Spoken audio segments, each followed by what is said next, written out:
Hello students. In this session, we're going to have a question and answer discussion based on the AIET test that was conducted on 22nd July 2023. So let us start with our first question. Which of the following statements is correct about the cardiac muscles? So here we have our four options. That is, it is present in heart only. The plasma membrane of adjacent cardiac cells interlock at intercalated discs. The intercalated discs contain desmosomes or othering and gap junction. Gap junctions allow cardiac cells to contract as a unit. So we have four options, that is A, B, C, D given here. So we have to choose from one among them. So if you look at the options and what we are talking about in this question, so they're talking about cardiac muscles, right? So we know that cardiac muscles are present in heart, and it is very nice to study about heart. While we were studying about heart, we understood that heart actually beats very rhythmically. It starts from one end of the heart and it goes in a very sequential pattern to the other end of the heart while it contracts. That means when the heart squeezes, right? So this is what we learned in our first year. So we also can take an example of a toothpaste. Like while we are squeezing the toothpaste, we go from the bottom towards the top, right? Similarly, our heart also contracts like that. So for our heart to contract, it has to have cells that does this job. So these cells are basically cardiac tissue or cardiac cells, which basically constitute to cardiac muscles. So they are present only in the heart, which is the first option. That is absolutely right. They are present nowhere else. Now, if you see the plasma membrane of these cardiac cells, they interlock with each other. So this interlocking with each other is a very important characteristic that defines or that gives a what do you tell, justification on how these cardiac cells actually function.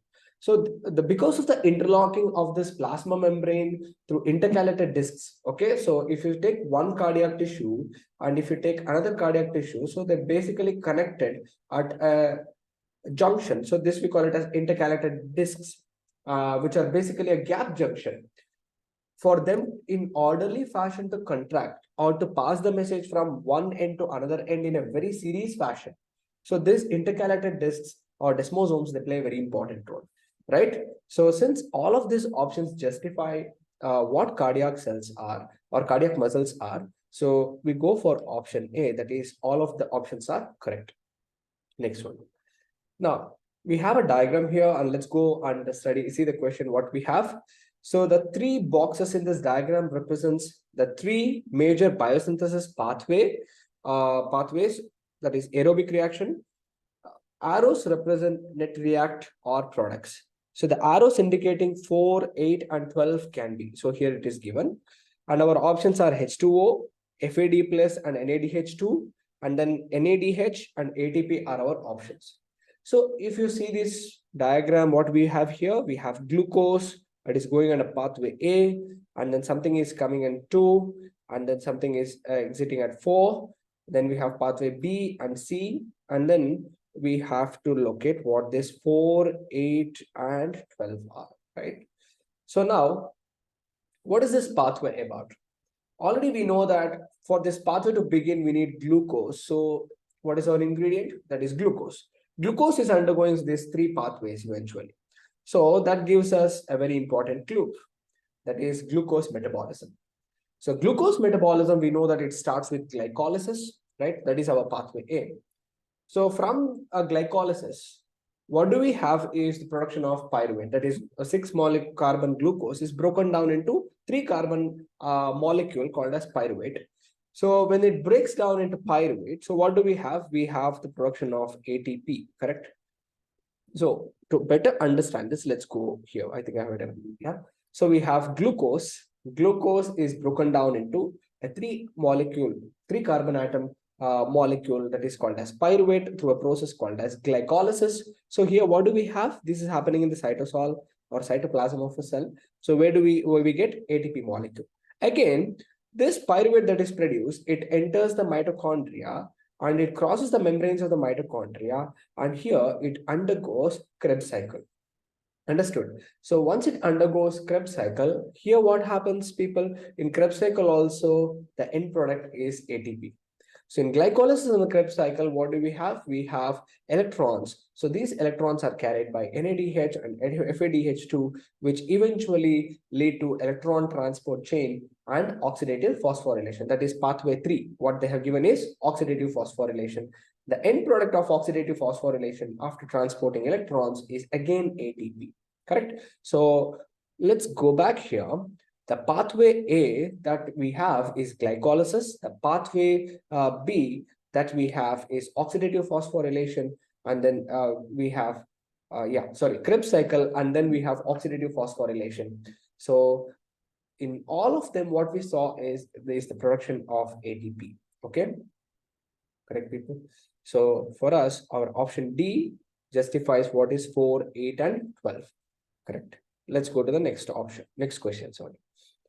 Match the elements of xylem given in column 1 with their character given in column 2 and choose the correct option. So we have column 1 and we have column 2. In column 1, we have xylem vessels, xylem tracheids, xylem fibers, xylem parenchyma. And in column 2, we have storage of food material, obliterated lumen, and then we have perforated plates, chisel-like ends, and then we have A, B, C, D as the options. So when we look at this question, we know that we are talking about xylem, right? What is xylem? We know in plants, vascular system is very, very important for transportation of water and transportation of food. So when we talk about xylem is a very important vascular system that plays an important role in transportation of water and minerals, correct?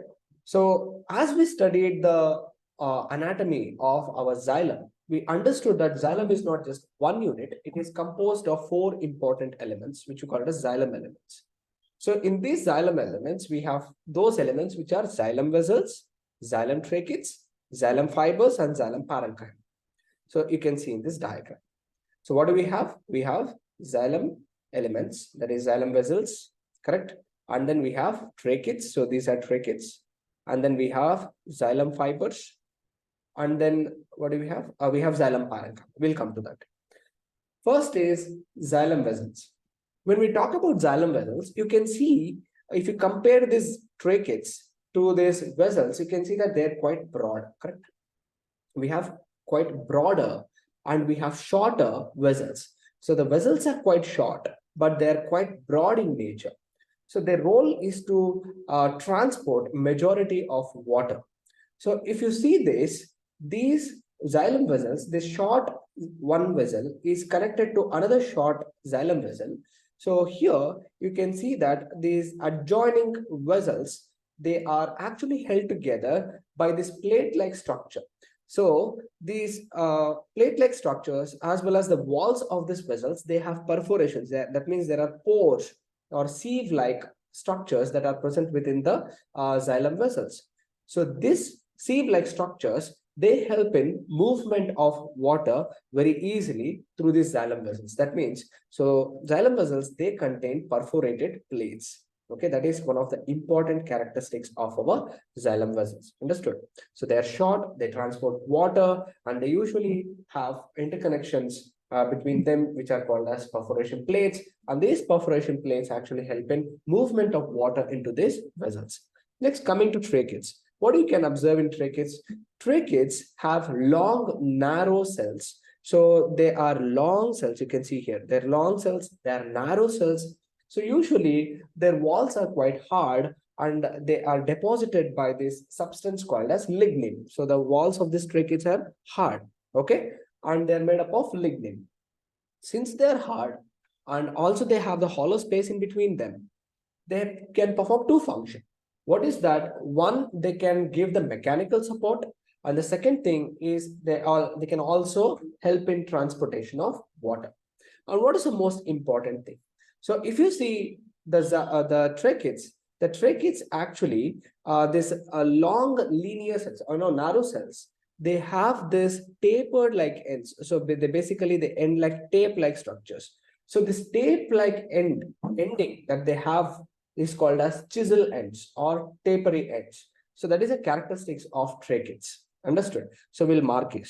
Tracheids actually have chisel-like ends. So I'll put it as P. Next, coming to xylem fibers. Xylem fibers are actually the dead part of all these three things are non-living elements, but xylem fibers are majoritarily composed of sclerenchymatous tissue. So this sclerenchymatous tissue, they compose these xylem fibers. They are hard, but at the center they have a lumen. Okay, so their role is to give mechanical support to where they are present between, you can see that they're present between the vessels and the tracheids. Okay, they're present between the vessels and the tracheids, and their role is to provide the mechanical support for our xylem elements. Understood? So since they have this narrow space in between them, so they are called as obliterated lumen, which is a characteristic feature of our xylem fibers. So I'll mark it as C. Now coming to xylem parenchyma. Xylem parenchyma is the only living component of our xylems.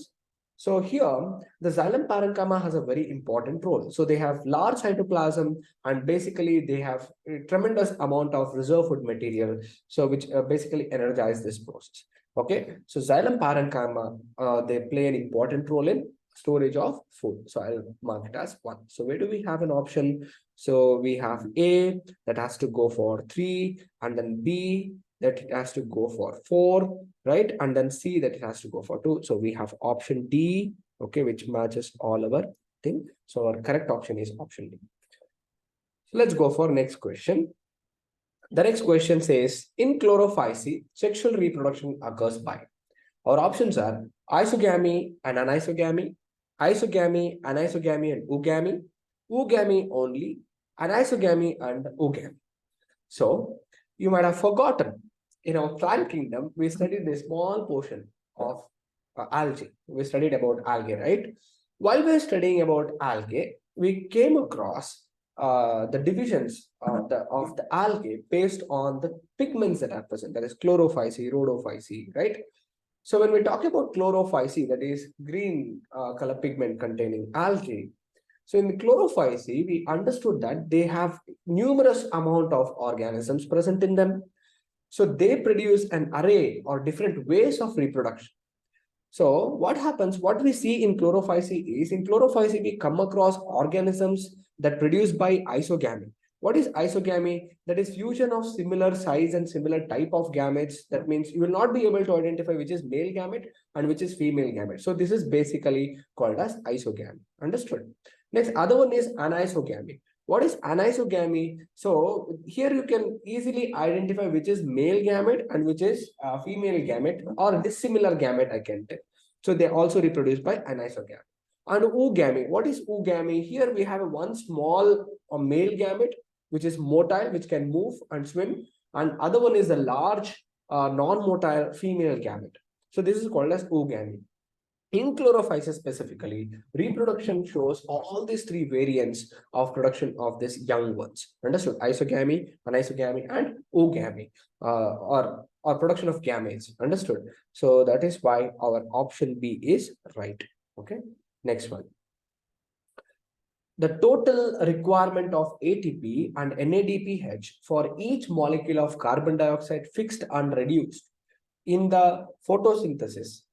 Reduced in photosynthesis in the Kevin cycle is. Kevin cycle is, we know that it is C3 cycle. Okay, we'll come to that.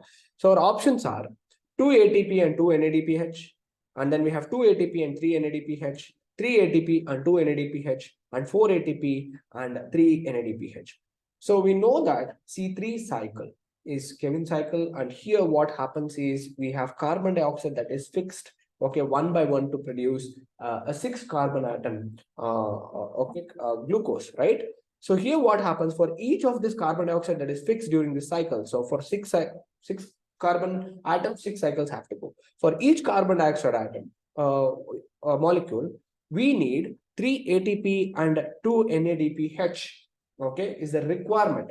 That is, by the end of the fixation of carbon dioxide, we almost require around 18 ATP, and then we need around 12 NADPH molecules. That is the overall amount of ATP and NADPH required. For each carbon dioxide, we require around 3 ATP and 2 NADPH for fixing of one carbon dioxide during this Kevin cycle, which is also called a C3 cycle in photosynthesis process of the plants. Now we have our next question. Select the answer which correctly matches the endocrine gland with their hormone in it, secretes, and its function or deficiency symptom. Now we have our endocrine glands, that is anterior pituitary, posterior pituitary, thyroid gland, and corpus luteum. And their hormones given are anterior pituitary, oxytocin, stimulates uterine contraction during childbirth. Posterior pituitary, growth hormone, oversecretion, stimulates abnormal growth. Thyroid gland, thyroxine, lack of iodine in diet results in goiter. Corpus luteum, testosterone, stimulates spermatogenesis. We have 1, 2, 3, and 4. So in this question, we have to see which of them is correctly matched, okay, with the hormone and their function or deficiency. Let's see the first option. Anterior pituitary produces oxytocin, okay, stimulates uterine contraction during childbirth. If you see oxytocin, this is the right option. We know that oxytocin stimulates uterine contraction during childbirth, which help in parturition. But let us see the gland that produces it. Actually, anterior pituitary do not produce oxytocin. It is posterior pituitary, people. Okay. So it is actually posterior. So posterior pituitary actually produces oxytocin. And the function is correct. It helps in uterine contraction.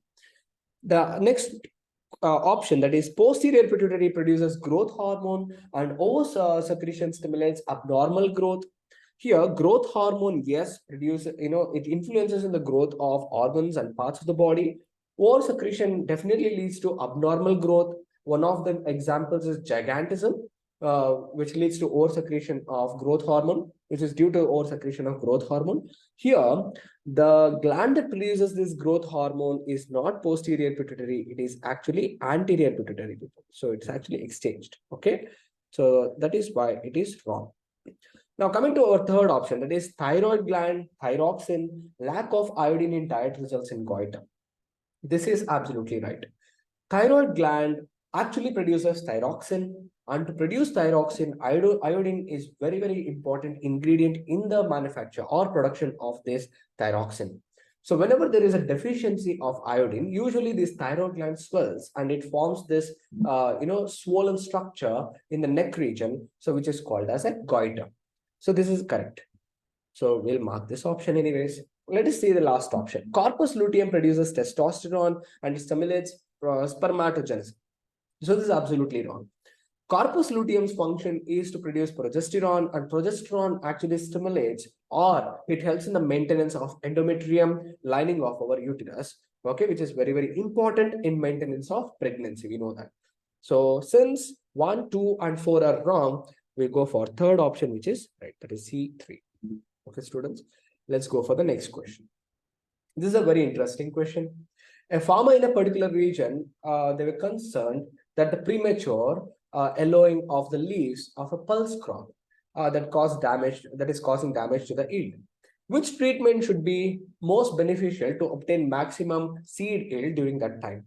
Application of iron and magnesium to promote synthesis of chlorophyll, frequent irrigation of the crop, treatment of the plants with cytokinins along with a small dose of nitrogenous fertilizer, removal of yellow leaves and spraying the remaining green leaves with trichlorophenoxyacetic acid.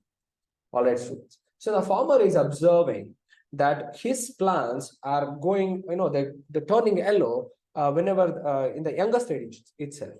So what does he do? What should he do actually? So this yellowing of this leaf, whenever this premature yellowing happens, that is faster yellowing happens, like the leaf is born or produced, instead of having this longer time before it attains maturity, only it is turning yellow. That is called as premature yellowing. That is possible only when there is a deficiency of important minerals in the soil. So one of the key minerals that is responsible for preventing this yellowing or extending this greenness in the leaves is magnesium and iron. So whenever there is magnesium and iron, we have very good quality of chlorophyll, and then the greenness or production of these healthy leaves are very significant. So that whenever we see yellowing, that means that there is significant decrease in iron and magnesium in the soil. So we have to spray. Okay, farmer can just apply iron and magnesium over his plants or in the soil. So that will immediately reverse this process of yellowing, and then the synthesis of chlorophyll take place, and then the leaves will return to its green state. There is one more option, that is this one, cytokinins. Where is that? We read, yeah, treatment of plants with cytokinins along with this nitrogenous fertilizers. Cytokinins, even though they extend the life of our chlorophyll, they do not help in the production of new chlorophyll. Whatever the chlorophyll is there, the degeneration is stopped by the cytokinins. So the new chlorophyll production is not ensured by the cytokinins. So that is not a right option immediately. So best option is to spray iron and magnesium so that it promotes the synthesis of chlorophyll, and the leaf curling, yellowing of leaf can be reversed immediately, and he can expect the maximum yield at that condition. So option A is very, very correct option. Next question says, select incorrect match with respect to economic importance of plants. So we have plants and their economic importance. So we should search the incorrect match. Let's see. Source of oil, we have groundnut and sunflower. Medicine, aloe and muliathi. And then fodder, we have sesbania and trifolium. And then ornamental, nicotina and then tulips. Let's see the option A. Source of oil, do we use groundnut and sunflower oil in our kitchen? Definitely yes. So that is correct. Medicine, aloe vera and muliathi. So muliathi is a medicinal plant. We know that aloe is used as a medicinal plant since you've been using in various of your products, right? Fodder, sesbania is used as a fodder, as well as a trifolium, which is a very good fodder for the dairy animals. Next one, ornamental plants. Tulip is an ornamental plant, whereas nicotina is not an ornamental plant. Nicotina, you know that nicotine, right? So it is not used for ornamental plants. Okay. Next one. So sorry, our option D is the correct option since we have nicotina as an incorrect pair. Understood? So we have next question. Match column 1 with column 2 and select the correct options from the given quotes. So in column 1 we have suckers, stolons, and then turions and leaf cutting. And here we have in column 2, that is utricularia and sansevieria, strawberry and mint. So we have the options. So this is how they reproduce, right? So let's see. We know that suckers, when we talk about suckers, the very general examples that we can come across is mint, right? So mint or pudina that we use in our kitchen is a very excellent example for how they reproduce. They reproduce through suckers. Coming to stolons, stolons are the example for strawberry. Strawberry actually reproduce through stolons, okay? And coming to turions, turions actually are utricularia, okay? Utricularia reproduce, okay? The way of vegetative propagation is through turions, and leaf cutting is done in sansevieria, okay? So these are the examples of vegetative propagation, and here are the list of the plants, people. So what is our option then? So we have AS, so that is a direct option, right? Yeah. So we have AS, BR, and then CP and DQ, which is the option C. Option C is right option, people. Chalo. So we have 139th question, match column 1 with column 2. So what does it say? Column 1 says cerebrum, hypothalamus, and midbrain. Column 2 says control of pituitary, controls vision and hearing, controls the rate of heartbeat, seat of intelligence, and maintains body posture. Very nice question, because we study the structure of brain, but we might have forgotten their functions, right? So coming to our options, and let's match their functions. So when we talk about cerebrum, that is a very large portion of our brain, especially when we talked about cerebral cortex, right? We know that cerebral cortex has so many regions in the brain, and in the so many regions in the brain or lobes in the brain, it controls so many functions. So all of them, they contributed to one thing, that is, it gave us intelligence, okay, a consciousness. So cerebrum is responsible for giving us intelligence and consciousness. So that is why we regard the cerebrum as the seat of intelligence of our brain. So let me mark this, okay? Yeah. Coming to cerebellum. Cerebellum basically helps you to maintain posture or body balance whenever you're walking, okay, whenever you're awake. So whenever you're jumping, you know exactly how to jump and land, or when you run, okay, when you slide. So your body posture changes according to the terrain. So that is happening because of the role of cerebellum. Cerebellum helps in balancing of the body posture. So here we have, I'll write it as B. Next one, hypothalamus. Even though pituitary is known as the master gland, right? The hypothalamus is the controller of the master gland. So the role of hypothalamus is to control the pituitary secretions. We know that. One example. Since you already studied the human reproduction by now, if not, you will come across spermatogenesis and oogenesis. And here we understand that the hypothalamus is releasing gonadotrophin, releasing hormone, right? GnRH, that is gonadotrophic releasing hormone. This will stimulate the pituitary to produce FSH and LH, right? Similarly, there are so many functions that are controlled, or majority of the functions are controlled by hypothalamus, okay, or pituitary, right? So the role of hypothalamus is to control pituitary secretions. So I'll put it as C. Now coming to midbrain. If you see midbrain, one of the important lobes are present in the midbrain. So these are called as optic lobe, and then we have temporal lobe. Optic lobe and temporal lobe, actually it gives us visual perception and auditory perceptions. So our control of vision and hearing is coming from midbrain. So what do we have? Where is our option, people? So A should be 4, and then B should be 5, and C should be 1. And then we have D should be 2. Correct? So do we have fourth option? Fourth option is the right option for our 139th question. So our next question says, which of the following functional characteristics of muscles is correctly matched with its appropriate descriptive term? So elasticity, ability of a muscle fiber to recoil and resume its resting length after being stretched. Excitability, ability to respond to any change in the environment inside or outside the body. Extendability, ability to be stretched. Contractibility, ability to shorten forcibly when adequately stretched. So let's go through one by one option with the descriptive term and their function. Now, elasticity, just like rubber, you extend the muscle and then you lean back, it gains to its original length. Correct? So that's what it says. It recoils and resumes to its resting length. So that defines elasticity. So option A is correct. Excitability, that means to respond. Okay, whenever somebody pinches you, you respond. Exactly. Whenever there is a change in environment, whether it is inside or outside the body, you respond. So that is called as what? Excitability. Now, extendability, to ability to stretch. Okay, when you fold your knee, does it stretch? Exactly. So that is called as extendability. Now, contractibility, to shorten. Okay, when you squeeze. Okay, so contractibility, when do they shorten their length? Do you shorten yourself when you forcibly put the pressure or strength? So that is called as contractibility. All the options appear correct, or they are correct actually. So we'll go for option D, okay, which is the right option. All of them are correct descriptive term for their functions. Which of the following statements are correct? Cytokinins promote senescence, auxins control apical dominance, gibberellins promote shoot elongation, abscisic acid enable seed to withstand desiccation. And we have our options A, B, C, and D.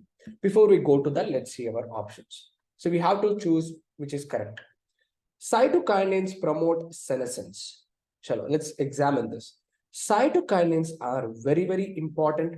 One of the key roles of cytokinin, students, you have to remember, is they actually prevent our chlorophyll from degradation.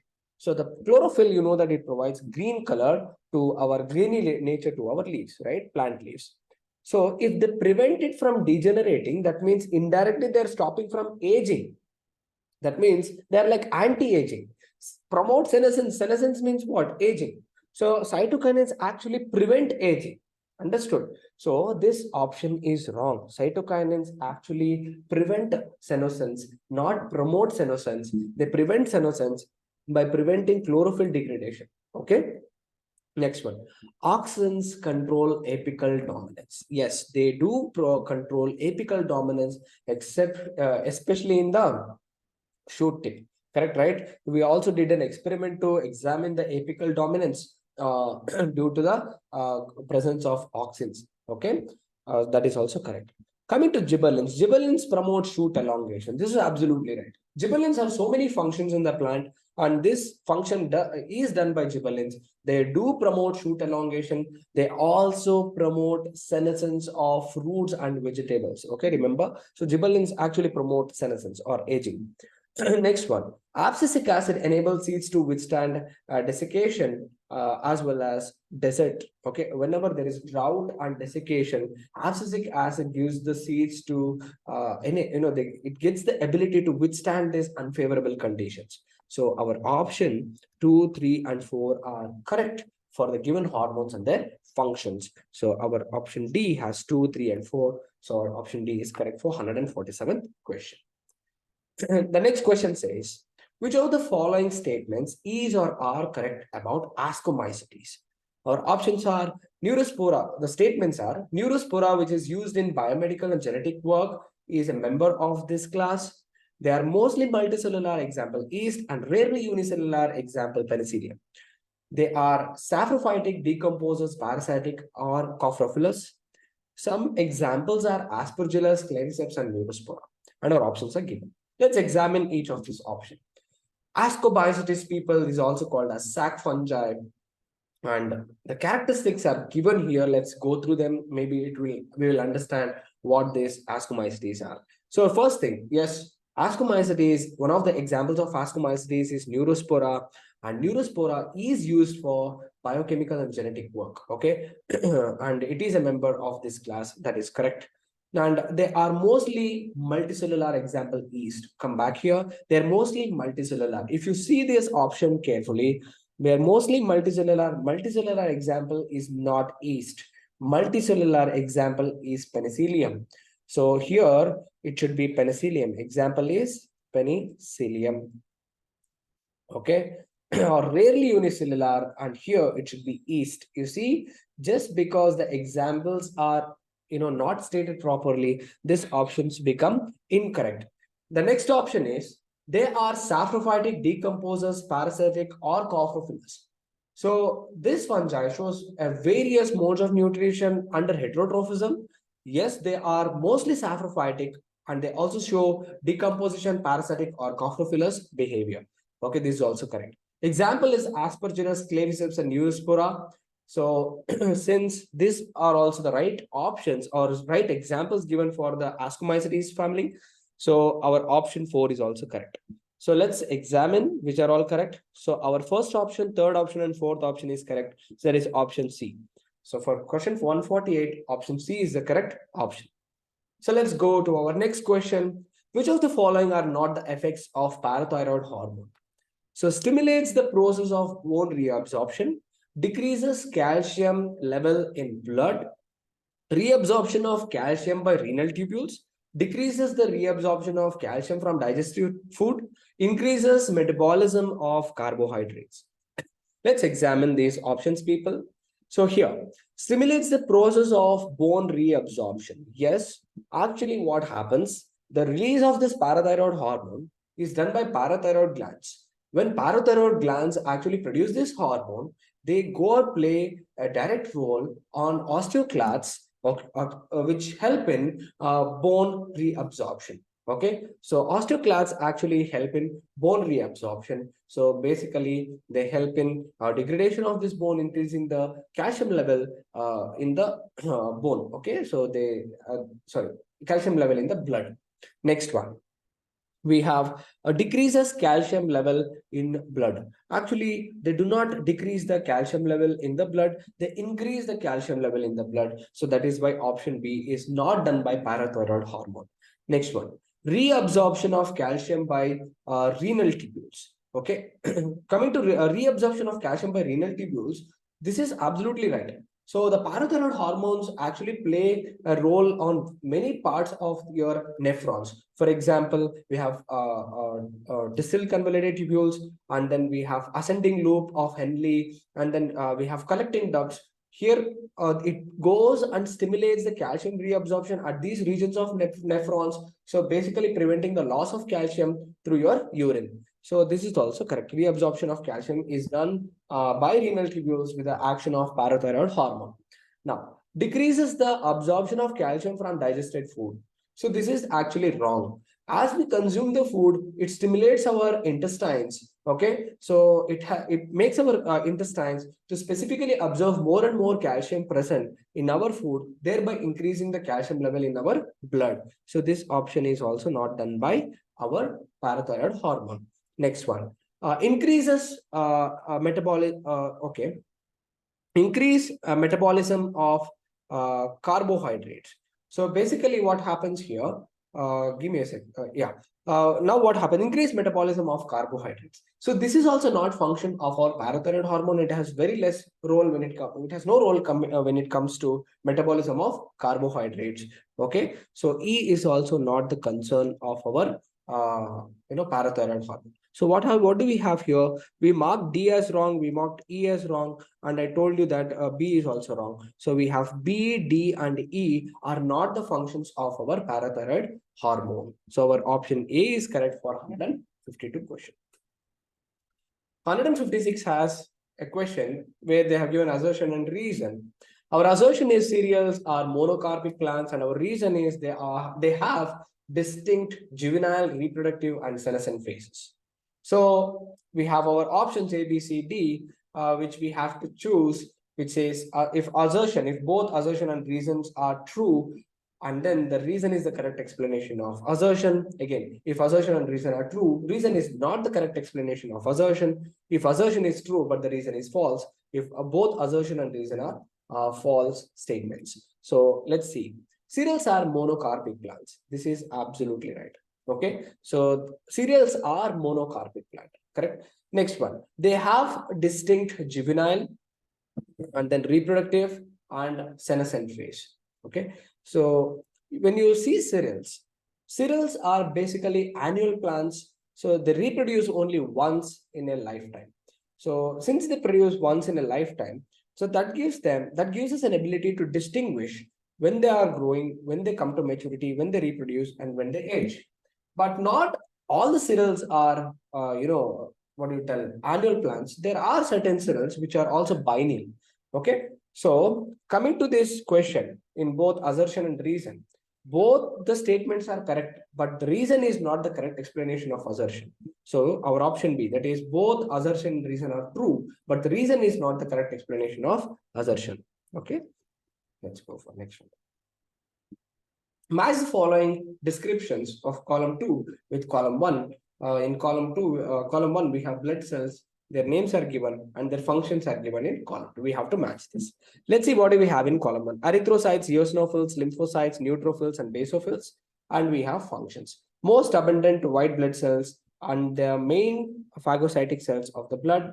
Least abundant white blood cells releases histamine granules, resist infection and is associated with allergic reactions. Blood cells that contain hemoglobin and transport oxygen. Specialized white blood cells producing antibiotics.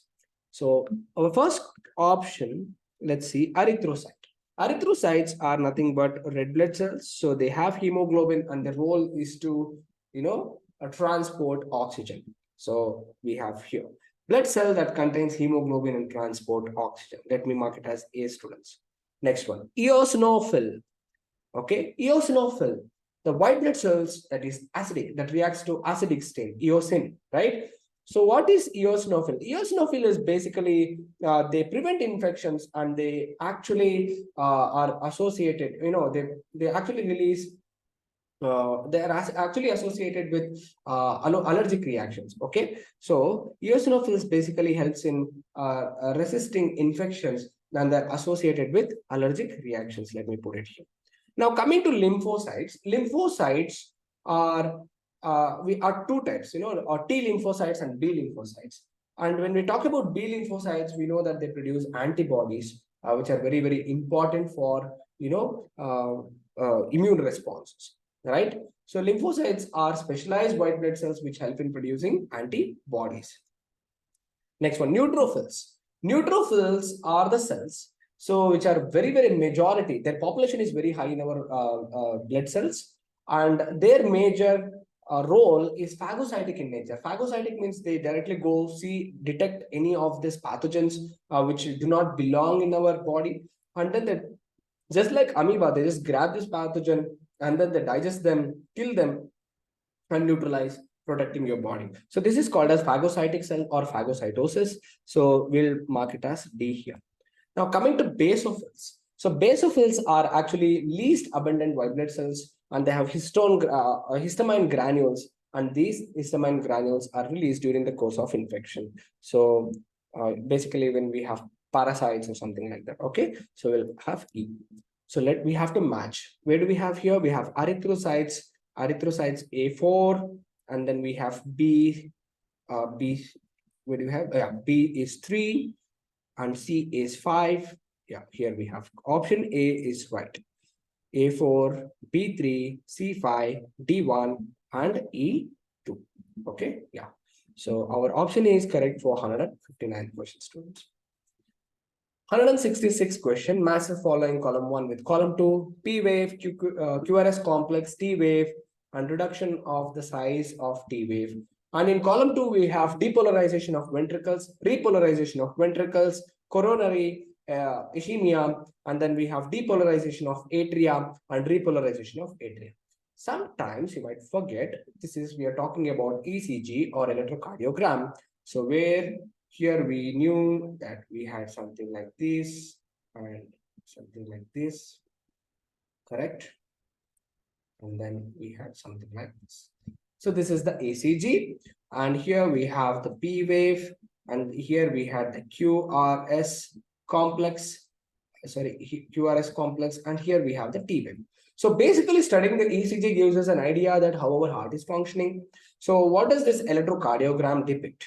So when we see a machine connected, and the leads are connected to a body, and this device is beeping and showing these lines, how can we understand this? So whenever we see this small wave, so this is called as a P wave. So whenever this P wave appears, that shows that this P wave depicts that the depolarization has happened in the atria, which leads to contraction of atria. Okay, both the atria is contracted. So that is atrial contraction, that is depolarization happens, and the P wave starts. After that, now what happens? Another wave is created, that is QRS complex. QRS complex is quite big. Why? Because the ventricular depolarization is quite bigger and stronger. So that is why the QRS complex is longer, and that is very easy to identify. So the QRS complex is actually depolarization of ventricles. So whenever this QRS complex is there, there is a hidden complex, okay, which we cannot see. But what happens in this hidden complex? Because the QRS complex is so dominant, we cannot find another wave that is hidden behind it. So this wave actually depicts the repolarization of atria, which we do not discuss actually. Now what happens at T wave? T wave, what is happening? In T wave, we have repolarization of ventricles. Here I told you there is this hidden wave, the repolarization of atria is happening. Whereas in T wave, what it happens? There is another wave, no? The repolarization of ventricles, relaxation of ventricles will take place. Understood? So this is, I will write here, C. So here what happens? This is A. Next one. What is reduction of size of T wave? Whenever there is reduction of size of T wave, that shows that there is coronary ischemia. Understood? So we'll write as D. So what is our option here? A is 4, A4, B1, and then we have C2, and then D3. Correct? D. Yeah, D3. So our option 2 is correct for our 166 question, students. So let's go for the next question. Match the following column 1 containing the minerals with their functions given in column 2 and choose the correct options. So let us see. In column 1 we have potassium, molybdenum, phosphorus, and manganese. And then in column 2 we have stomatal opening, constant of cell membrane, photolysis of water, free ion, and then we have component of nitrogenous and nitrate reductase. All right. So let's see. Now, when we talk about potassium, potassium is a very, very important ingredient for stomatal opening, and potassium is also an example for a free ion. So this potassium matches two options. If you observe, it is quite weird. A can go for both stomatal opening as well as our free ion. Potassium is the only free ion, people. Understood? Okay. Next one. We have molybdenum. Molybdenum is a very important prosthetic group. Okay, prosthetic group means you know that an additional group, especially when it comes to the nitrogen metabolism. So, since it is a prosthetic group and it helps in nitrogen metabolism, so where can we find this prosthetic group, that is molybdenum, in components such as nitrogenase and nitrate reductase? Understood? So, molybdenum is very, very, very important for our nitrogen metabolism. So I'll write it as B, people. Okay, so I wrote it as A and A here, and I wrote it as B here. Okay, next one. We have phosphorus. Phosphorus, if you go back to our basics, if you have studied molecular basis of inheritance already, or if you have studied biomolecules or biochemistry, or biochemistry in your first year, you should remember this. So the constituents of DNA, RNA, the plasma membrane, many of the cases of our cell, we require phosphorus, even in plants. So phosphorus is a constituent of DNA, constituent of RNA, as well as phospholipids that are present in our cell membrane. So I'll put it as C, right? So it's a constituent of cell membrane. It helps in construction of cell membrane. Next one is we have manganese. So manganese is used for photolysis, which help in release of oxygen. Okay, so manganese is used in photolysis of water. So what do we have here? We should have an option A, which has 1 and 4, and option B, which helps us with 5, option C with option C with 2, and option D with 3, right? So our option A has all the things. So that is why our correct option is option A. Next one. So there is a given pathway, and if you see this diagram, it should be very, very evident for you. So observe the diagram. So in this diagram, we have A, and we have B, and we have C. I can clearly see. So we have to find out what is this. So in which of the following options correct words for the three blanks A, B, C that are indicated? It was very, very expected, because these three blanks actually define the process itself. So if you see this diagram, we are talking definitely about what cycle, people? We are talking about C4 cycle, which happens in C4 plants. What is C4 cycle? C represents for carbon. Okay, what is C for carbon? So what is 4? 4 is number of carbon.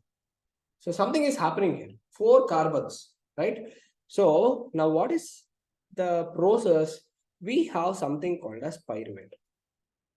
Okay, I will tell you where this pyruvate came from.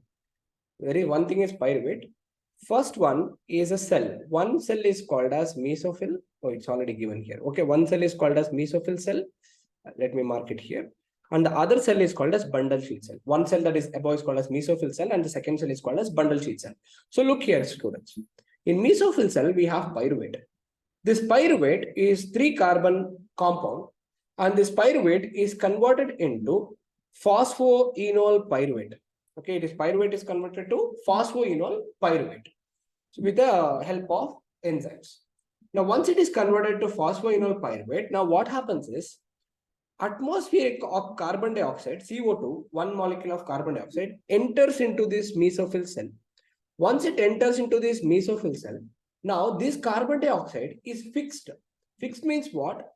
The atmosphere, it is converted to some form so that it remains in the system. So the one carbon atom is converted to 4 carbon atom molecule using your phosphoenol pyruvate. So what is this 4 carbon atom? That is called as oxaloacetic acid. Oxaloacetic OAA. Okay, we'll just write it as OAA. Oxaloacetic acid, which is a 4 carbon acid. So since to convert this C4 acid, to get the carbon dioxide converted into C4 acid, this process is called as fixation. Okay, we can call it as fixation. So what is happening in fixation? Carbon dioxide is fixed to C4 acid. With the help of what? Pyruvate, is converted to phosphoenol pyruvate. That is a process. So A is fixation. Now, whatever the C4 acid that is produced by fixation, that is oxaloacetic acid, usually oxaloacetic acid cannot enter the bundle sheet cell in a raw form. So that is why it is converted into an alternate form called as malate. Okay, it is converted into malate. So this malate from the mesophyll cell, it enters into the bundle sheet cell through transport process. Once it enters the bundle sheet cell through transport process, now what happens is this malate is broken down into C3 acid again. Understood? What is that C3 acid again? Again, we have our phosphoenol pyruvate. Okay, so this C3 acid again is converted back where it is pyruvic acid. Okay, pyruvic acid is C3 acid. Okay, so now what is happening here? C4 acid is broken down into C3 acid. Breaking down, for example, if you have 4 carbon molecule and it is converted into 3 carbon molecule, this process is called as what? Decarboxylation. That is removing 1 carbon. So this is called as decarboxylation, correct? Second process is called as what? Decarboxylation. Okay. So now we have decarboxylation, and then this C3 acid is again transported back to your mesophyll cell. Okay, where it is the pyruvate again goes back to the same cycle. Okay, and then it repeats the same again and again. Now let's get back here. What happened? We had C4 acid. C4 acid was broken down into C3 acid and carbon dioxide molecule. So this carbon dioxide molecule that is produced, it goes under Kevin cycle, which is a C3 cycle that we call. Okay, so it goes under Kevin cycle for the formation of our glucose. Whereas our C3 acid, which is the byproduct of our C4 breaking, it goes back to our mesophyll cell, and here it again get back to the same process. The cycle repeats. What is this called as? Since we are saving the C3 acid again back to the cycle, so this is called as regeneration. Okay, this process is called as what? Regeneration. So first one is fixation, second one is decarboxylation, and third one is regeneration. So these are the 3 steps that is happening in our C4 cycle. So that is why our option C is correct. That is fixation, decarboxylation, and regeneration represent A, B, C given in the diagram. I hope you understood this. So here we have atmospheric carbon dioxide, fixation happens, it's transported as C4 acid, that is malate, and decarboxylation happen. Here we have C3 acid, and then we have carbon dioxide, transport happens, and C3 acid is regenerated. Regeneration is fixation, decarboxylation, regeneration. Correct? Next one.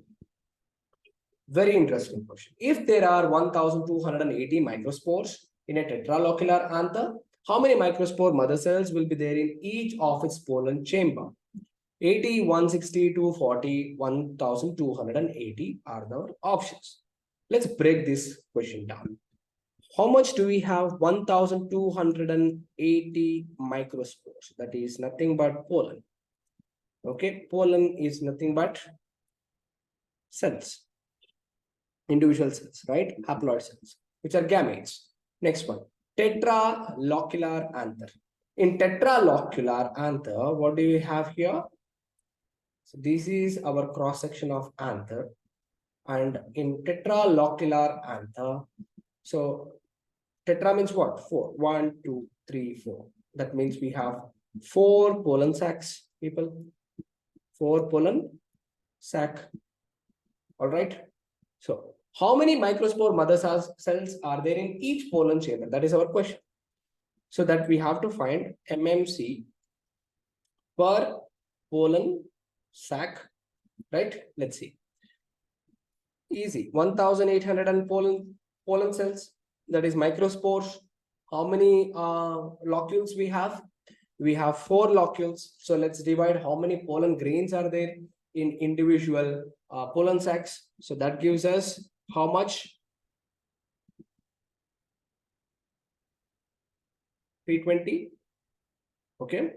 We have 320 what? Pollen in each of our pollen sacs.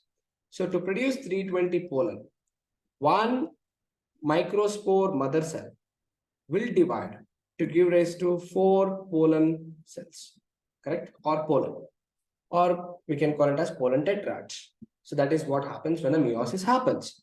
So if 1 microspore mother cells can give 4 pollen. So let us again divide by 4. Simple, right? So that means there should be 80 microspore mother cells in each of the pollen chain. Correct, right? So our option A has 80. Very simple, students. What they are asking, we have 1280 pollens and we have tetralocular anther. How many pollen mother cells are present in each locule? They're asking. So in each locule means that's how we do. We divide the whole pollen grain into 4 groups, and in each pouch, how much mother cells are required to produce? 320 pollen grains. So one MMC, that is one microspore mother cells can produce 4 pollen. So how many are required for producing 320? So we just divide it by 4 and we get 80 microspore mother cells. Very easy. So that is why our option is A. Very interesting question. Maryland mammoth tobacco is a short day plant. Its critical duration of darkness is 10 hours. Under which of the following conditions will Maryland mammoth tobacco will not flower? So we have this diagram. Observe this diagram carefully and then just see here.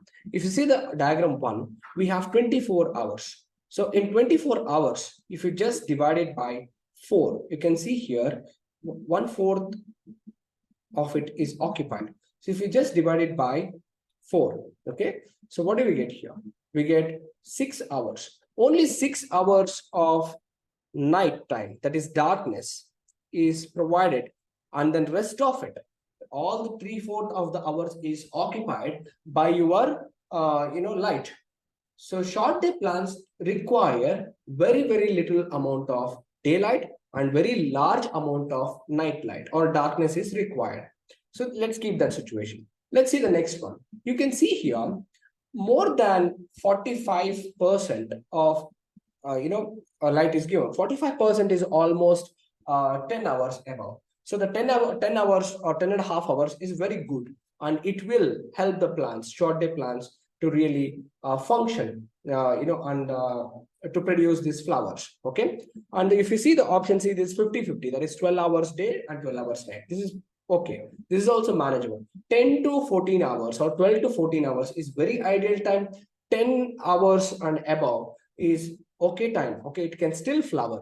Okay, and ideal time is, you can see here, here the same opposite. We have almost around 18 hours of darkness and 6 hours of light. This will also help in flowering when it comes to short day plants. So option B, option C, and option D are giving minimum 10 hours of darkness. So that is why our option A will not result in flowering, because this do not justify the photoperiodism that is required for the short day plants to produce flowers. That is the nature, because they require longer, darker hours to be able to produce their flowers. Okay, so option A will not result in flowering.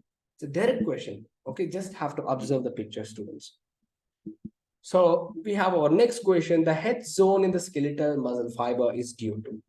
Our options are the absence of myofibrils in the central portion of the A band, the central gap between the myosin filaments in the A band, the central gap between actin filaments extending through myosin filaments in the A band, extension of myosin filaments in the central portion of A band. So no problem. If we look at the diagram of our muscle fiber, we come across this portion where we just write it like this and we call it as A band.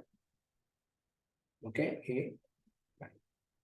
So what happens, we know that our muscle fiber is made up of, the thick and thin bands. So this thick and thin portions of our muscle fiber will give us striations, right, in skeletal muscles. So that's why we call it as striated muscles. So at one portion, what happens is we do not have enough of this, or the thick and thin filaments coming at the center, and they form this light band. This light band where there is deficiency in this darkness because of the absence of this thick bands. This is called as the H zone. Okay, this is called as H zone. So this gap is basically produced by the extension of this myosin. Okay, so the myosin filaments extend in the A band, and then they cause this H zone, which cause this little bit of the thickness. Understood. So this zone is called as what? Head zone. And in this head zone, you can see that there is a band which is quite thick, and that is called as A band. Understood? So what is head zone? Head zone is a central gap that is between the actin filament, which is extending through the myosin filaments in the A band. So that is what is head zone. So if you go through this diagram and study each of them, you will understand what this actually defines. Okay. So when we revise again about our skeletal muscle fibers, when we go through all the zones, it would be easy to justify this option. Anyways, so here we come to the end of our question and answer discussion. So if you have any specific questions that you have not understood and you have still problems with the question paper or any of the questions, so reach to your teachers, and your teachers will reach to us, and we will get back with the solutions that you require. Thank you, students, for listening, and I'll see you in the next video. See you soon.